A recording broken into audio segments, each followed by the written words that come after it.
ॐ नमो भगवते वासुदेवाय।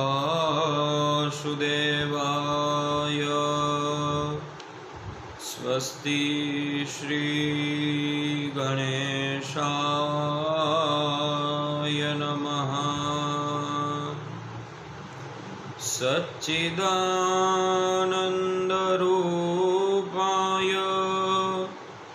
विश्वोत्पत्त्यादिहेतवे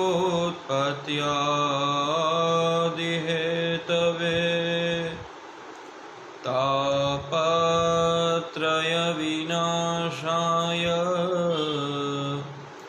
श्रीकृष्णाय वयं नुमः।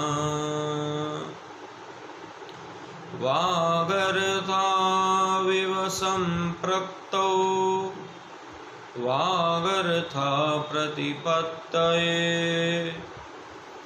जगतः पितरौ वन्दे पार्वती परमेश्वरः।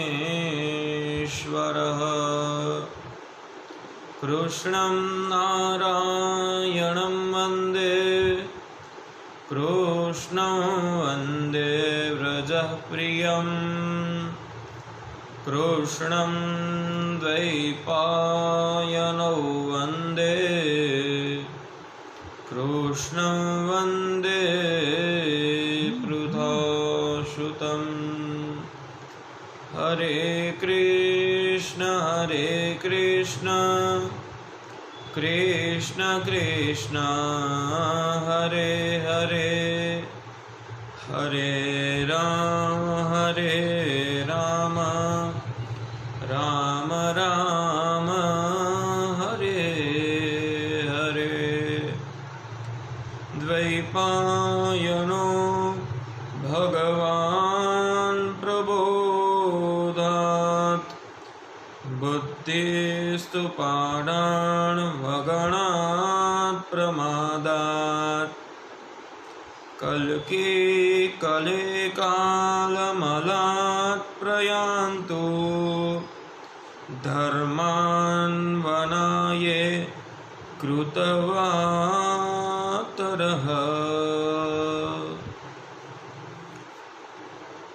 आप सभी को जय श्री कृष्ण, जय सोमनाथ जी, जय सिया राम। सभी अपने अपने घरों में स्वस्थ होंगे, खुश होंगे, ऐसी हम आशा करते हैं, ऐसी हम कामना करते हैं। और अनलॉक 01 में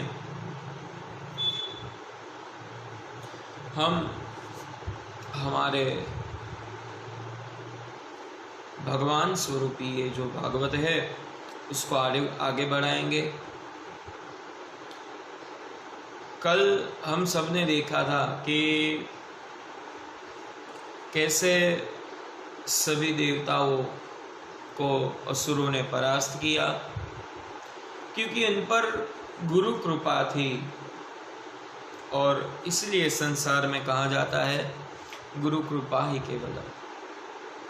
गुरु की कृपा होती है तो सारे ही कर्म है, सारे ही काम है, वो हम इजीली खत्म कर सकते हैं। यहाँ देवता सब गुरु का त्याग कर चुके थे। अब वो खुद गुरु बिना दर दर भटक रहे थे, क्योंकि स्वर्ग तो असुरों ने जीत लिया था। फिर ब्रह्मा के कहने पर त्वष्टा के पुत्र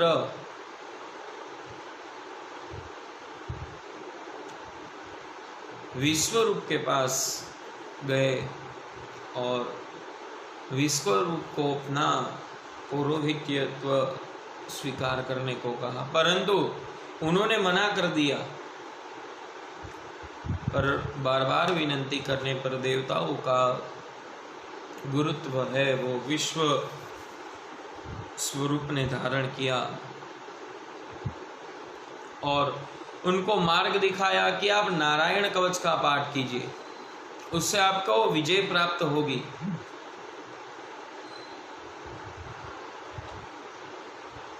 भागवत गीता का जो 6वां स्कंध है उसमें एक अध्याय, 8वां जो अध्याय है वो पूरा नारायण कवच है।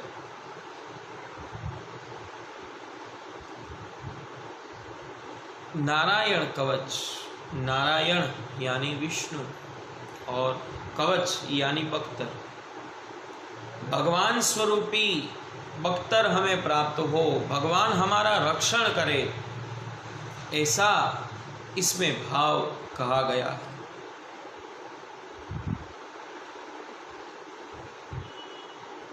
नारायण का नाम है वही एक कवच है। ये संसार मात्र में जो हमें तैरना है, ये भव सागर, तो नारायण का नाम ही हमारी नैया है और नारायण का नाम ही एक कवच है।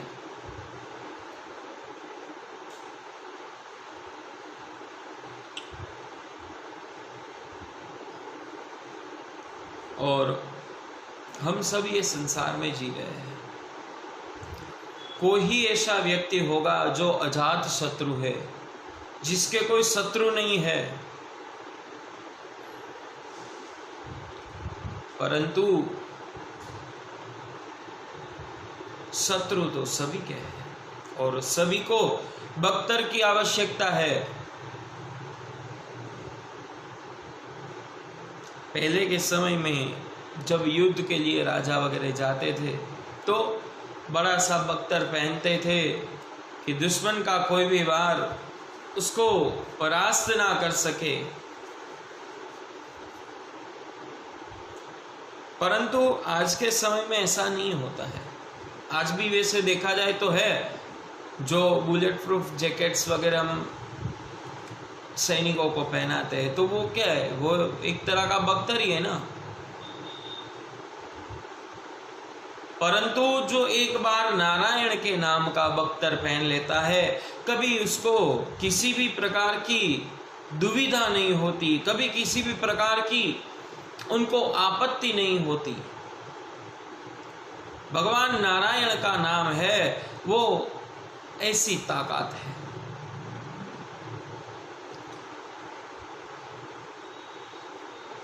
विश्व रूप ने इंद्र को कहा कि इसका प्रत्येक दिन पाठ करना और इससे तुमको विजय प्राप्त हो जाएगी।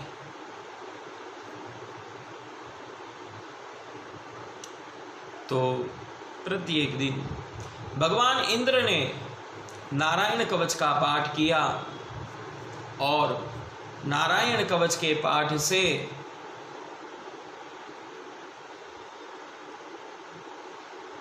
उनको स्वर्ग का राज्य है वो जीतने की शक्ति मनोमन में उत्पन्न होने लगी। उसमें एक श्लोक है, जलेषु मां रक्षतु मत्स्यमूर्ति यदो गणेभ्यो वरुणस्य पासात् स्थलेषु माया बटुवामनो व्यत् त्रिविक्रमाखेडवतु विश्वरूपः। हे भगवान नारायण, जले तु मां रक्षतु मत्स्य मूर्ति। अरे ये संसार जो अगाध सागर है उसमें छोटे बड़े बहुत सारे जीव है जो हमें परेशान कर रहे हैं।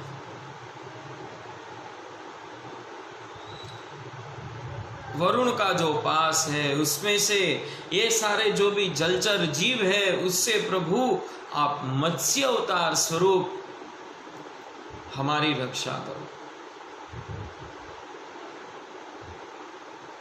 वरुण के पास से हमारी रक्षा करो। फिर क्या कहा भगवान ने, स्थलेषु माया बटु वामनोप्यत। अरे ये भूमि पर, ये स्थल पर तो आपने माया स्वरूप धारण करके वामन बन के आए थे। वो वामन ये भूमि पर हमारी रक्षा करो। और फिर क्या कहते हैं, त्रिविक्रम खेडवतु विश्वरूप, कि जो त्रिविक्रम है वो नभ में यानी कि आकाश में हमारी रक्षा करो।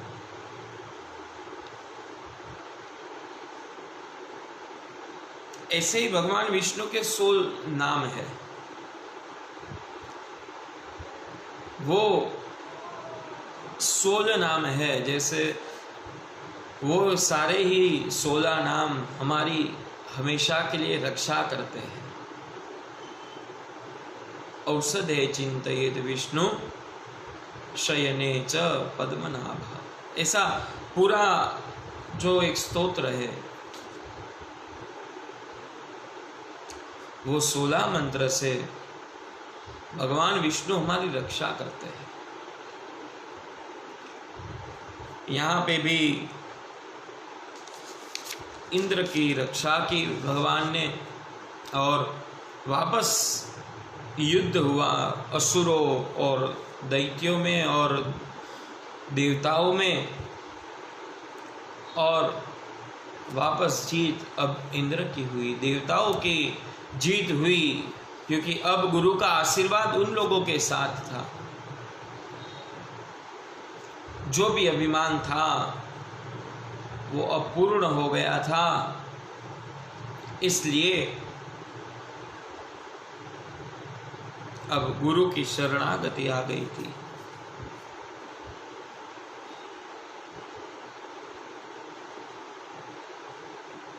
और ये नारायण कवच जो स्तोत्र है वो भगवान के अलग अलग नामों से बनाया गया ही पूरा स्तोत्र है, जिसके द्वारा हमें रक्षण प्राप्त होता है।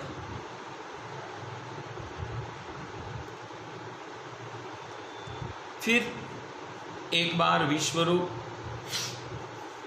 यज्ञ कर रहे थे और सभी असुर उनके पास गए और कहा, महाराज जी, जैसे आप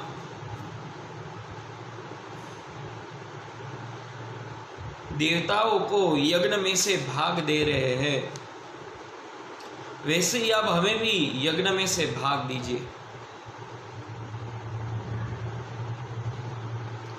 विश्वरूप ने सोचा, बात तो ये भी ठीक है, यज्ञ में से उनको भी भाग देने लगे। देखिए, गुरु का जो स्वभाव होता है वो सरल होता है। गुरु के मन में किसी के भी प्रति द्वेष नहीं होता कि ये मेरे जो भी शिष्य है उसका शत्रु है, ऐसा भाव नहीं है उसके मन में।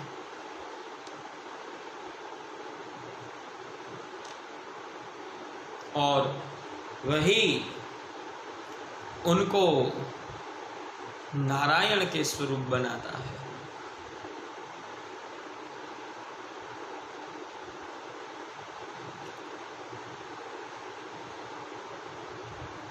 अब ये सब हुआ, यज्ञ में से असुरों को भी भाग मिलने लगा। ये सब इंद्र से देखा नहीं गया। वो सोचने लगे कि इन पे तो हमारा देवताओं का ही अधिकार है, तो गुरु ने ऐसा क्यों किया।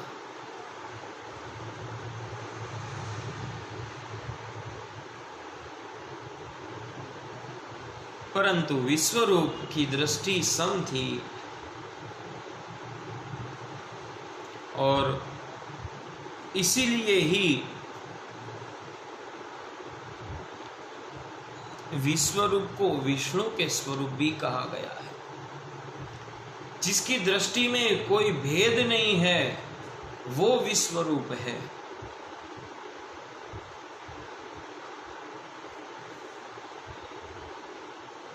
और एक दिन विश्वरूप यज्ञ कर रहे थे और इंद्र ने अचानक से आकर विश्वरूप का मस्तक उड़ा दिया।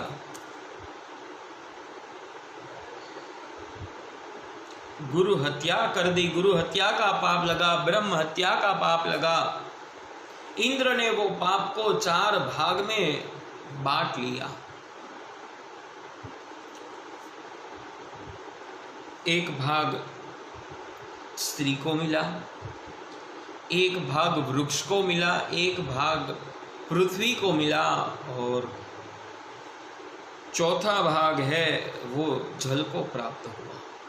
जैसे स्त्री को रजस्वला से प्राप्त हुआ, वृक्ष को गुंदर में से प्राप्त हुआ, फिर पृथ्वी का जो गर्त होता है वो भी एक उनका श्राप है। खड्डा, पृथ्वी पे जो खड्डा होता है वो भी एक श्राप है। और चौथा है जल में, जल में जो काई निकलती है पानी में से, सेवाल जिसको बोलते हैं, वो भी एक प्रकार का श्राप है। ये ब्रह्म हत्यादिक पाप है जो इंद्र को लगा था, और इंद्रों ने ये चारों में बांट दिया, और उसके बदले में उनको वरदान प्राप्त हुआ। परंतु इधर विश्वरूप के पिता त्वष्टा को ये जब मालूम पड़ा कि मेरे पुत्र का सिर छेदन कर दिया है इंद्र ने, तब उन्होंने एक ऐसी कामना की कि मैं एक ऐसा पुत्र उत्पन्न करूंगा जो इंद्र का मस्तक काट दे और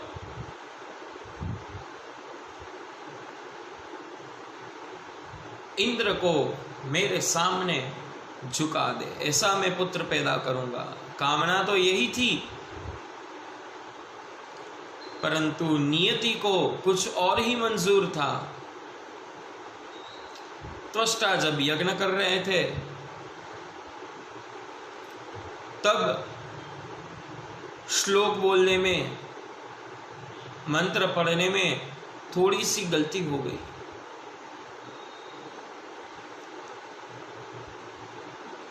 जो पुत्र इंद्र को मृत्यु प्राप्त करा सके ऐसा पुत्र करने की इच्छा थी, परंतु जो मंत्र पढ़ा,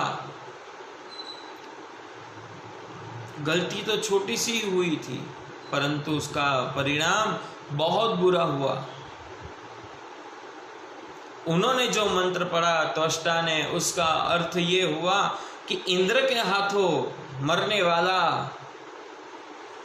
पुत्र मेरे यहाँ पे प्राप्त हो। इसलिए वेद के मंत्र पढ़ने में, उच्चारण में बहुत शुद्धि की आवश्यकता होती है।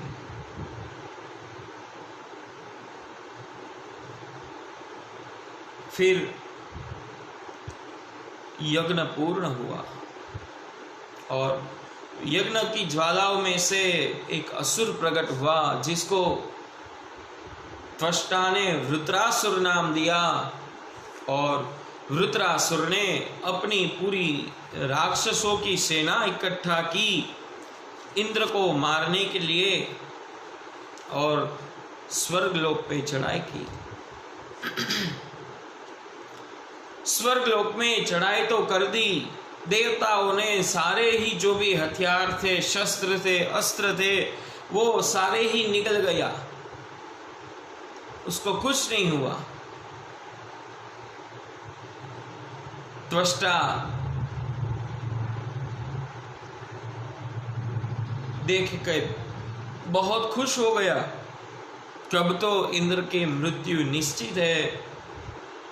पर तभी देवता सभी वहां से अंतर्ध्यान हो गए और स्वर्ग पर वृत्रासुर ने अपना अधिकार जमा लिया।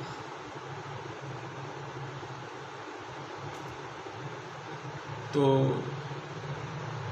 इसी के साथ आज का जो अपना भगवत चिंतन है उसको हम यहाँ पे विराम देते हैं और कल प्रातः इसी समय भगवत चर्चा के लिए एकत्र होंगे। तब तक के लिए आप सभी को जय श्री कृष्ण, जय सोमनाथ। सभी ये अनलोक में अपने अपने घरों में रहिए, खुश रहिए, स्वस्थ रहिए। नमस्कार।